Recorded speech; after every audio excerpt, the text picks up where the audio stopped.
Hello beautiful people, let's bake donuts instead of frying. In my bowl I brought in sugar.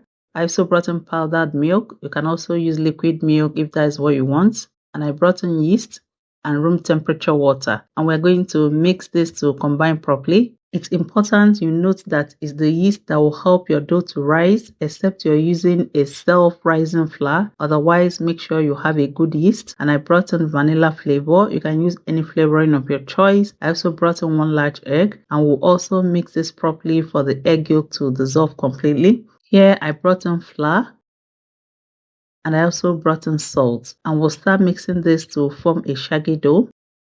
And when we got it to this point where all the dry flour is absorbed, I came in with butter, and we're also going to mix this butter to absorb well into the dough. At some point, I transferred this to my work table for easier kneading, and we'll start kneading this. We'll knead this between 7 to 10 minutes depending on how good you are with hand kneading. If you have a stand mixer, you can also use that for this. When your dough is well kneaded, you will really have very good donuts. And when we've gotten to this point where it's soft and very stretchy, we're going to form this into a ball shape. Look at how elastic this dough is. That tells us we did a very good job. Now we're going to cut this. So if you want exact measurement for each of your dough, you have to use your kitchen scale to get exact measurements. Each of my cutter dough weighed 70 grams. And we'll turn all this cutter dough into little balls and set them aside in my baking pan. I lightly greased my baking pan with butter. That will help the dough not to stick after baking. We'll cover and allow this to rest and rise between 40 minutes to 1 hour, or until it doubles in size. Here I dusted my fingers with a little flour, and I'm going to make little holes in the middle of each dough. You can use your cake nozzle or any plastic bottle cover to achieve this same result.